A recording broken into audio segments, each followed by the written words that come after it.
Thank you for coming here. My name is Captain Chris Marks of the Los Angeles County Sheriff's Department, and I'm the unit commander for the Human Trafficking Bureau and the Los Angeles Regional Human Trafficking Task Force. Thank you for attending today's press conference to announce the results of a statewide operation to combat human trafficking. In order to demonstrate the collaboration law enforcement has taken toward ending these crimes, we have invited several agencies who partnered with us for this operation and are also leading an anti-human trafficking efforts in their own jurisdictions today. So at this time, we'll start at the end. We'll ask each agency to state their name and the department they represent. So, sir, at the end. Sergeant Ronald Harris, Florence PD. Philip Branning, Director, Department of Los Angeles County Children and Family Services. Sarah Campbell, San Diego Human Trafficking Task Force out of California Department of Justice. David Nance, Assistant Special Agent in charge of the FBI in Los Angeles. Scott Madden, Captain, Riverside County Sheriff's Department. Tim Stack, Los Angeles Police Department, Human Trafficking Unit. Lieutenant Brian Olmstead, Santa Barbara Sheriff's Office. Sean Reagan, Special Agent in charge, FBI Los Angeles. Leon Watts, LAPD Human Trafficking Unit. Assistant Chief Dan Miner, California Highway Patrol. Chief Crystal Quinn, California Highway Patrol. Deputy in charge Jane President of the Human Sex Trafficking Section in Los Angeles County District Attorney's Office. Des Contreras, Kern County Sheriff's Office.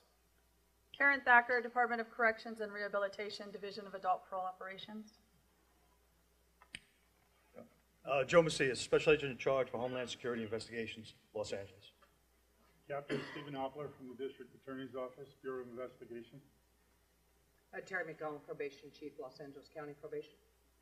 Ron Moss, San Bernardino Police Department. Captain Mike Ellis, Pomona Police Department. Commander Paul LeBaron, Long Beach Police Department. KBOC, Coalition to Abolish Slavery and Trafficking.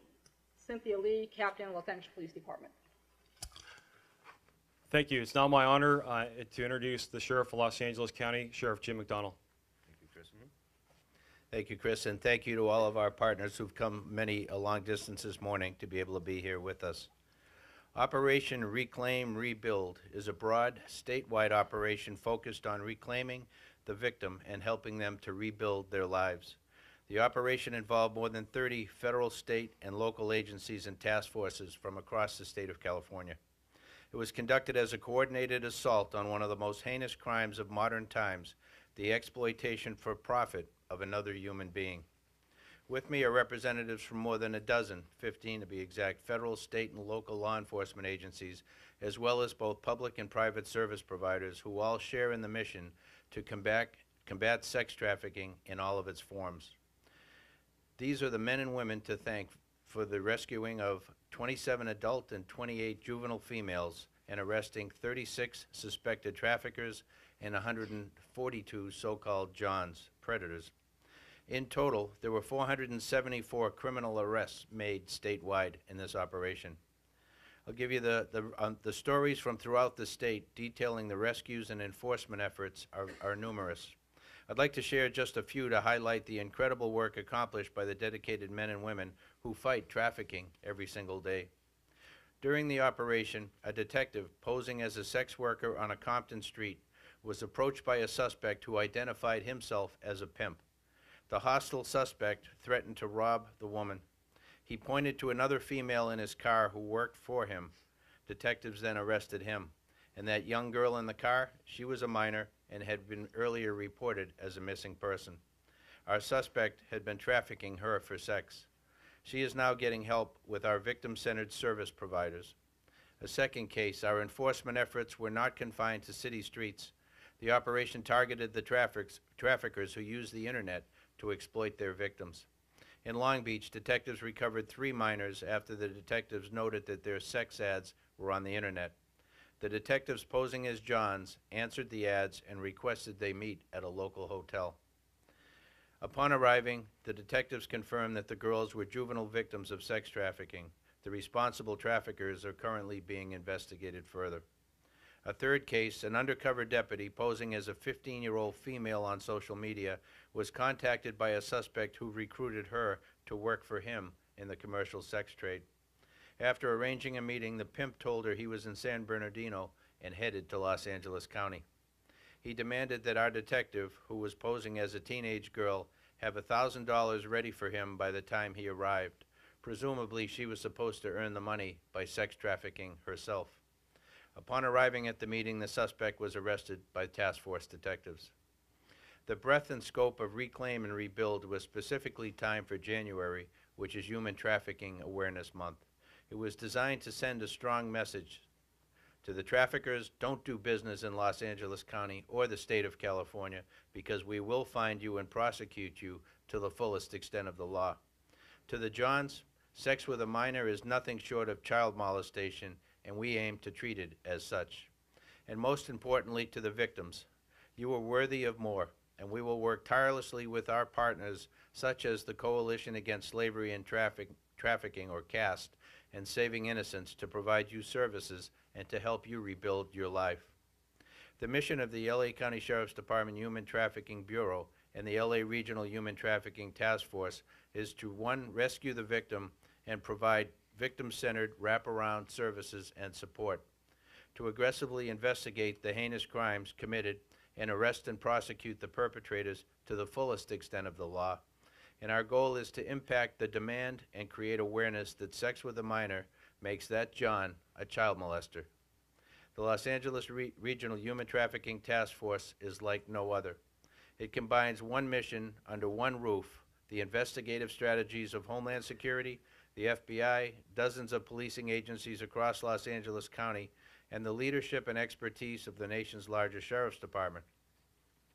We partner with the U.S. Attorney's Office and the Los Angeles District Attorney and State Attorney General, all whom bring the prosecutorial authority to bear.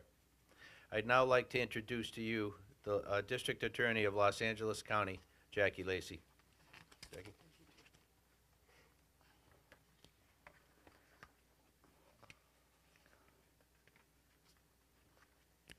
Good morning, and thank you, Sheriff McDonnell. And thank you to the men and women of the Los Angeles Human Trafficking Task Force. I'm pleased to say that members of my office, both prosecutors and investigators, are part of the task force and actively participated in Operation Reclaim and Rebuild. Over the past few years, we've been fortunate to witness a major shift in public attitudes towards the sex trafficking of minors. We no longer consider minors to be the criminals, but victims. For that, I want to thank people like Kay Buck at CAST and the staff at Saving Innocence for advocating on behalf of the children who were exploited for profit. These voices helped bring about a significant sea change, not only in attitudes, but in public policy. It is our job in law enforcement to protect children, all children, especially those who've fallen prey to adults who seek to profit from their bodies. We will not tolerate the sexual exploitation of children by anyone, not the sex trafficker and not the people who pay to sexually abuse them. This operation is part of our ongoing effort to stop human trafficking in Los Angeles County. Through coordinated efforts like these, we have and will continue to work together to curtail the sex trade and rescue young people from its grips. We will disrupt the activities of traffickers and those who wish to purchase sex from these vulnerable victims. They will be arrested and they will be prosecuted, and the victims will be rescued.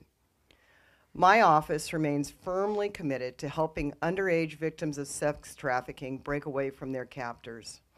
Members of my office's human trafficking section rolled out with law enforcement over the weekend to assist in the operation. But our work does not end here. Over the next several days and weeks, Deputy District Attorney Jane Creighton, who leads the human sex trafficking section, and other prosecutors will be filing criminal charges against those who were arrested as part of this operation. My office is committed to aggressively prosecuting the sex traffickers and those who pay for sex with underage victims. Thank you. Thank you. I'd like to now introduce LAPD Captain Cynthia Lee. Good morning. I'd like to start off by saying, this is Human Trafficking Month, and the collaboration between all of these agencies were just amazing. This is so important to LAPD personnel and the command staff that we assigned 182 LAPD personnel to this 3-day task force, and this was their primary function. As covered already, the numbers of the rescues, the arrests was just phenomenal. Reclaim and Rebuild serves as a shining example of the power of collaboration. The Los Angeles Police Department is proud to join forces with our partner agencies to stem the growing epidemic of human trafficking. We hope the efforts this past weekend will help turn the tides for thousands of people who find themselves victimized on our streets and in our neighborhoods. As stated, human trafficking, although this was Human Trafficking Month, this is addressed daily. Unfortunately, we have to do that, so thanks for the collaboration with the agencies. A lot of work was put into this. Good numbers, which means that although it's a good job, it's a sad job. So thank you. Thank you. Another great partner now, Homeland Security Investigations, Los Angeles Special Agent in Charge, Joseph Macias. Joe. Thanks. Good morning, everyone. Thank you. The sheriff said, my name is Joe Macias. I'm the Special Agent in Charge for Homeland Security Investigations here in Los Angeles. And I think, you know, the title of this operation, Reclaim and Rebuild, says it all. It really does. You know, we attacked this operation in a two-prong. One, to rescue victims, to make sure that we collaborated together to rescue the victims and where they were. We also made sure that we identified the victims, because what we wanted to do is have this as a victim-centered approach and make sure that we had the resources in order to help them for their next step, to reclaim their lives and to rebuild their lives. The second prong is our communities. What we wanted to do is actually rebuild our communities. Where these human trafficking organizations have taken over, we want to make sure that we get those communities back. So we wanted to do that. The suffering of the victims is one of the paramount reasons HSI is involved in this task force. We want to make sure that we can collaborate with all the people up here, with all these task forces, and state and local, federal, even bringing in and closing the loop with our NGOs, our non-government organizations, to make sure that these victims are taken care of. In today's world, human trafficking, it's like modern-day slavery. This is something that has to be attacked. This is something that we can't leave by the wayside. And for HSI itself and all of our partners here, I commit and I'm honored to be up here to be part of this task force and say that HSI will use this as one of the priorities. Thank you so much. And now a great partner on the community side from the Coalition to Abolish Slavery and Trafficking, or CAST, Executive Director Kay Buck. Thank you, Sheriff. Our partnership in this innovative model of enforcement, law enforcement, and victim services collaboration is truly working. I'm proud to be here on behalf of the Coalition to Abolish Slavery and Trafficking, representing a whole team of service providers who partnered with us to serve the human trafficking victims identified this past week. From a 24-hour confidential hotline to shelter and services designed to empower victims to rebuild, we are committed to serving victims of human trafficking of all ages, all genders, and immigration status. I want to thank Sheriff McDonald and the whole department and all the members of the task force who are here today and those who couldn't be here today. It is clear that by working together, we identify and support more victims and we hold more traffickers accountable. January, as it's been said, is Human Trafficking Prevention Month. The operations brought much needed attention to this issue of labor and sex trafficking occurring in our communities. The same communities where we take our children to school, meet with friends at the park or go out for dinner, and attend places of worship with our families. This weekend, we identified a human trafficking survivor from a country in Asia who was picked up at an upscale prominent hotel here in Los Angeles. She received immediate care basic necessities, and information to access resources she's entitled to under the Trafficking Victims Protection Act. At first, she was reluctant to even speak to us as a service provider, and she was also afraid of law enforcement. This scenario is altogether too common. Victims are afraid and don't know who to trust. But we earn their trust as a task force.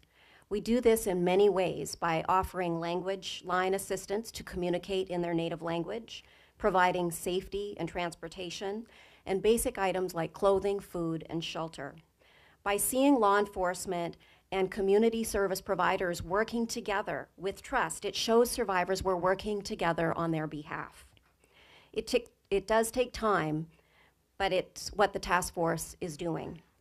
Stepping out boldly to show victims that they're not alone and show traffickers that our law enforcement officers are coming after them. A victim-centered collaboration like the one we have here is crucial.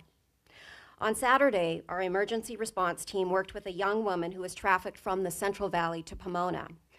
She was afraid and not sure where to go for help.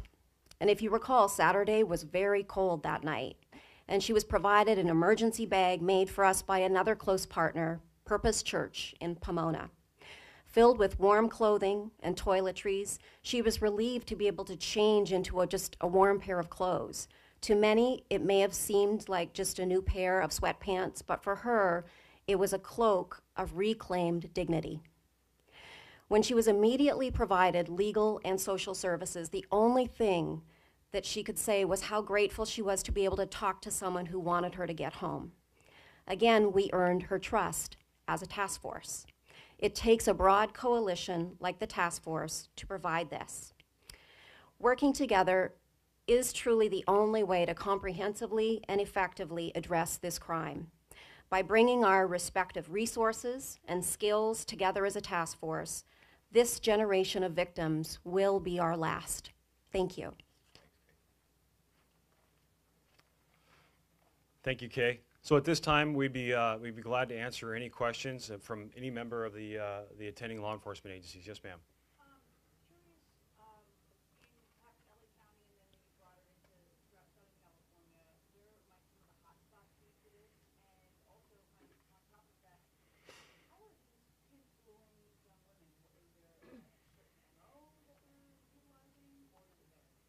Yeah, great question. So there's what you call hotspots, or termed street as blades.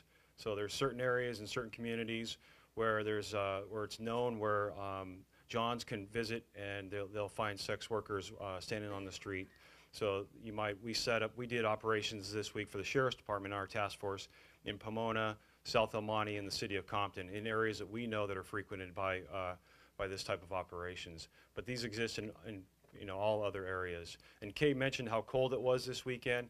We put out undercover deputies in this cold weather, and a lot of times they're only standing on the street corner for less than 3 minutes before somebody, a John, came up and engaged in a transaction with them. So.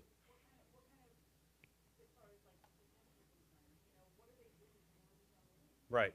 So it's come in two ways. Either physically through geographical location, where it's a runaway and they're maybe on a transit piece, or they're in a school, or just in a public place, but mainly also through social media, where they're professional predators, and they seek these girls out that are vulnerable, and they find them on the internet, and they arrange meets, and essentially become their pimps. Anybody else want to talk about their respective areas? And no? Okay. Maybe just yeah, just an add-on to that question. You mentioned hotspots, and certainly there are hotspots where people tend to go where this is more prevalent, but it can happen in any single community anywhere in the nation. Because of the internet, there are no boundaries. So people who are predators get on and they'll type in there that they're looking for an 11-year-old girl, and unfortunately they can find that through a pimp. It's then done over the web and over cell phones, so it's hard to find. So the key piece here is that we need the public to be able to say when they see activity that would be indicative of this kind of behavior, a lot of men coming and going after a brief stay to, it could be an RV at the end of their street, it could be a motel, it could be a hotel.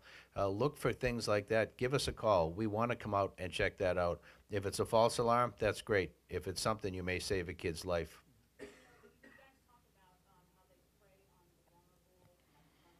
Yeah.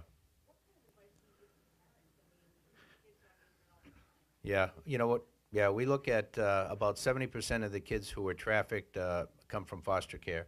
They've been victimized over and over again, and they're, in many cases, they're looking for love. They're looking for someone who cares about them.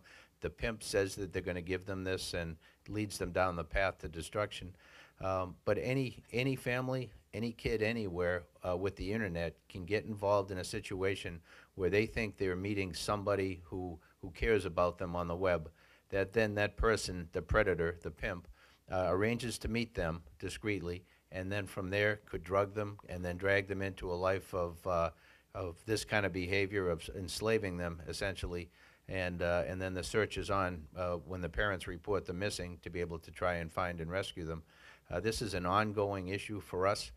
Parents can be much more attentive as to what their young children are doing on the web, what sites they're visiting, and who they're contacting. When you think about it, you would never let your kid go into a room with a child molester or a predator. But in essence, if you're not monitoring what they're doing, they're in the by virtue of the computer, they're dealing with a predator or a child molester, once removed. And so we all need to realize that this is not something that happens somewhere else. This is happening everywhere, and we're all vulnerable to that. Yeah.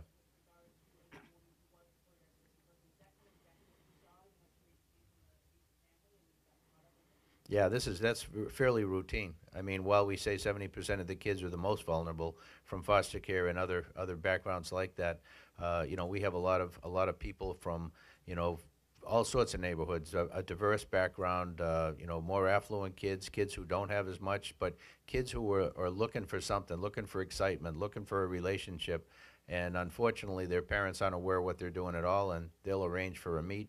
And that one meet may be the last time that the parents see them. So in an effort to prevent this, we want everybody to realize that this affects each and every one of us, regardless of our background, our socioeconomic status, or demographic. It's extremely alarming. And that's why we've put the resources we have into human trafficking. That's why you see all of the agencies represented here are taking this as seriously as we are, because it is that prevalent. It is that big a deal, and the outcomes are dramatic. Please, yeah. So, Sheriff, I really appreciate you bringing attention to this. I'm Philip Browning. I'm the director of the Department of Children and Family Services. So we have about 35,000 children in care today, and we get about 200,000 calls a year, many of which are referring a situation where we've got a suspected child trafficking situation. So we have a hotline that's manned 24/7, 365 days a year. It's 1-800-540-4000. And as the sheriff and the DA said, this is a situation that everyone needs to take responsibly. If you look around in your neighborhood, you'll probably find somebody who's a victim of or engaged in this activity. Children are now the primary not suspects, they're not prostitutes, they're victims.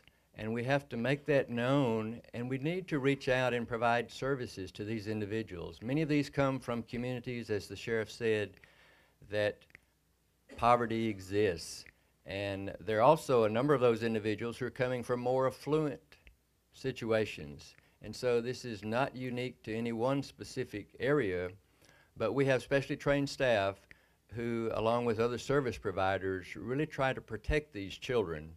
And tonight we'll find situations which will come to our attention through one of our hotline calls where we'll have to go out and send a worker, not to prosecute, not to arrest, but to try to save this young girl, for the most part, sometimes boys, but primarily young girls. We're talking about 12, 13, and 14. We had a situation just this week where we had a 14-year-old who had a child when she was 13. She's autistic.